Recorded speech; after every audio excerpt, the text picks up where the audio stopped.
Hello, everyone, and welcome to English Pod. My name is Marco. Hi, guys. My name is Catherine, and today we have an upper intermediate level lesson for you about some very interesting things. That's right. Today we're going to talk about fortune tellers or people that read your future. All right. So if I want to know who I will marry, if I will be rich, I will go to this fortune teller, and she or he will tell me what's in my future. That's right. It's very popular in many cultures around the world, many different ways of reading your future or telling you your future. So let's jump into this dialogue and see what's going on today.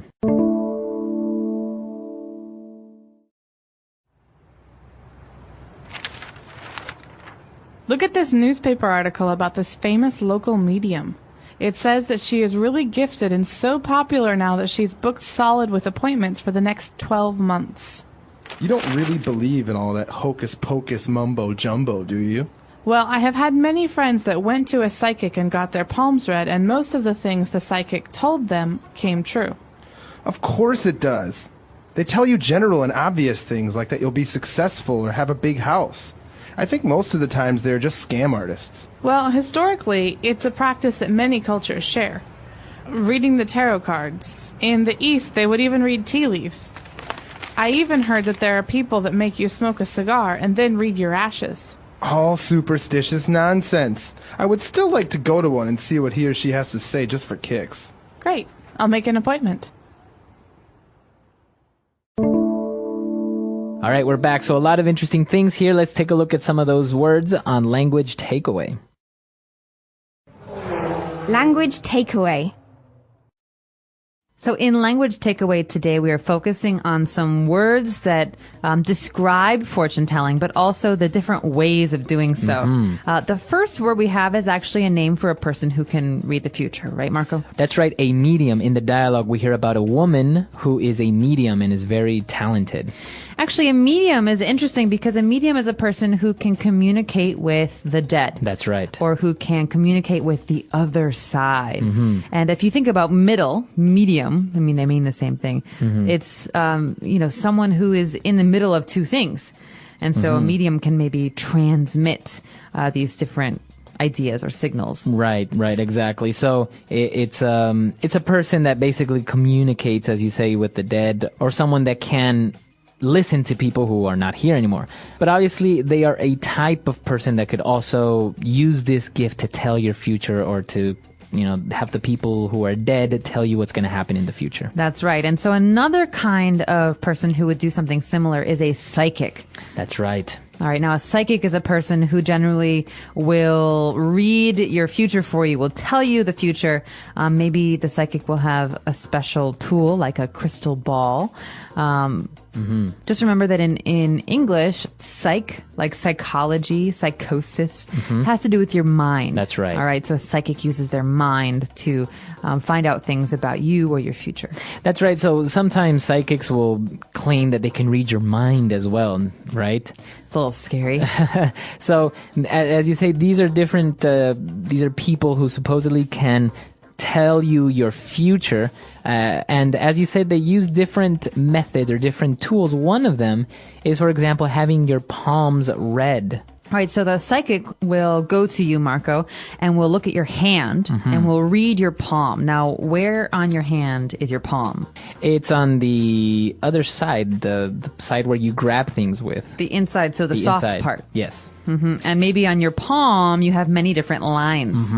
So the psychic will look at the lines and will say, oh, well, this line is very long, so you will have a long, long life. That's right. So supposedly in your hands, you have lines that determine how much money you will have, or how many kids you will have, or how long you will live. So that's called a palm reading. Or I am going to have my palm read. That's right.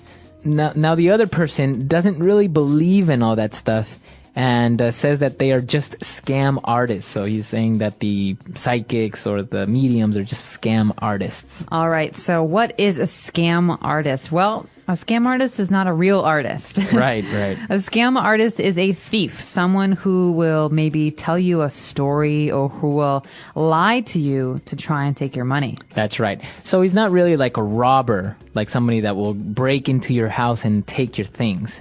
No, he won't use a gun, maybe, hopefully not, but he will tell you a story or will lie to you in a Right. way that makes you want to give him money. That's right. All That's right. right. So I don't know if any of you have ever received an email from someone who said, I am a wealthy person from a different part of the world, and I want you to give me money to help me so I can come to America, and Right. these kinds of things where you don't know the person, he's probably lying to you. It's a very sad story. They say, please give me money so I can come to visit you, and or so I can come and have a good life. That's a scam artist. That's because right. they probably don't have a bad life. They just want you to give them money. That's right. That's right. So that is a scam artist. And well, he went on to say about how all of these things about fortune telling, about psychics and everything is just superstitious nonsense. So then the girl went on to explain and saying that it's not really true that many cultures do things like, for example, read the tarot cards. All right, so we had palm reading first, maybe talking to dead people with a medium. But this is another tool that psychics use to communicate with maybe the dead or to understand the future. So we have tarot cards, and they're actually cards. Right. Like playing cards, but they're a little bit different, right? They don't have diamonds and hearts. They have different pictures. Right. They have pictures of, for example, a king or a queen, or a picture of a river, or different symbols that basically the person who is getting their fortune read will take it and move them and shuffle them, and then we'll start flipping the cards over, and then you will see supposedly what your future will be like. All right, so those are tarot cards. But we have one more word here, and it actually comes from the friend who doesn't believe in these scam artists. Right. It calls it all superstitious nonsense. That's right. So a person that is superstitious believes in superstitions, and those are beliefs of good or bad luck. Yeah, that's right. So if I believe that the number 13 is very, very bad, I will avoid the number 13. I won't sit down in chair number 13. I won't buy a house on floor number 13. Right. Because I'm superstitious. I believe that that number is bad luck. That's right. So many people believe that it's bad luck to break a mirror or to walk under a ladder. Yes, also many Americans believe it's bad luck to open an umbrella inside. That's right. So it's interesting because many cultures around the world have different types of superstitions, but we'll talk about that in a little bit.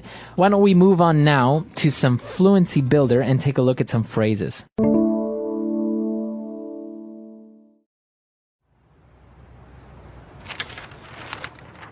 Look at this newspaper article about this famous local medium. It says that she is really gifted and so popular now that she's booked solid with appointments for the next 12 months. You don't really believe in all that hocus pocus mumbo jumbo, do you? Well, I have had many friends that went to a psychic and got their palms read, and most of the things the psychic told them came true. Of course it does. They tell you general and obvious things like that you'll be successful or have a big house. I think most of the times they're just scam artists. Well, historically, it's a practice that many cultures share. Reading the tarot cards. In the East, they would even read tea leaves. I even heard that there are people that make you smoke a cigar and then read your ashes. All superstitious nonsense. I would still like to go to one and see what he or she has to say just for kicks. Great. I'll make an appointment. All right, an important phrase that you don't have to be a psychic to use is booked solid. Now, we heard this at the beginning of the dialogue. Right, because this person is so famous that so many people want to go there and get their fortunes read that this person is already booked solid for the next 12 months. Okay, now booked solid is a very nice colloquial way to describe having no time for anything in English. So basically, if a restaurant, for example, is booked solid, it means there are no tables Available, that's right. Nothing is available. Everything is already reserved. Yeah, it happens also with hotels. Some hotels during, I don't know, let's say the Olympics, many of them are booked solid for the entire month. Or you could even say this with your friends. You say, hey, Marco, do you want to hang out Thursday, say 7 o'clock? Sorry, I'm booked solid the entire day. Popular guy. That's right. So you can say that a person is booked solid or that a business is booked solid. Now, this next phrase is kind of more, it's not really real words, but we say they are. Hocus pocus, mumbo jumbo. All right. Hocus pocus is a way to describe superstitious things. Like magic, right? Because I think it comes from, supposedly, it's a spell That's that right. witches or wizards will say, you know, like hocus pocus and things will appear. Abracadabra. Yeah. Hocus. Yeah. Yeah. But basically, this is something that we say when we're joking now in English. So I'll say, oh, gosh, Marco, I just broke this mirror. 7 years bad luck. Do you really believe in all that hocus pocus? Yes, I'm very superstitious. So hocus pocus here means superstitious. Like magic, superstitious stuff. It's all hocus pocus. What about mumbo jumbo? Mumbo jumbo is also something we say when we're talking about magic or things that are superstitious. So I can say, I don't believe in any of that superstitious mumbo jumbo. It means basically I don't trust it. I don't think it's true. I think it's silly. Right. So mumbo jumbo, you refer to that nonsense, that irrational or unbelievable stuff. That's right. It's irrational. Very good. So hocus pocus, referring to magic. Mumbo jumbo, referring to superstition or things that are not really believable, let's say. And to end the dialogue, the guy says, well, you know what? Okay, let's go to this psychic and see what she has to say, just for kicks. Just for kicks. Now, I love this phrase. I use it a lot. It's very, very colloquial, very spoken English, so you guys should try to use it. It means just for fun. Just for fun. So I'm not going because I believe. Right. Because I just said I think it's hocus pocus mumbo jumbo. Right. But I do think it will be fun. So let's go just for kicks. Just for kicks, yeah. So it means that you're doing something not seriously. You're just doing it for fun. That's right. So you can do anything just for kicks, really. Maybe like if you just sit down and start doing some math problems, just for kicks. Yeah, you would do that, wouldn't you, Marco? Just for kicks. Yeah. Or I'm going to take a singing class just for kicks, even though I don't take singing very seriously. Right. It's not like you want to become a professional singer. You just want to do it for fun. That's right. All right. Great stuff. Why don't we review everything one last time?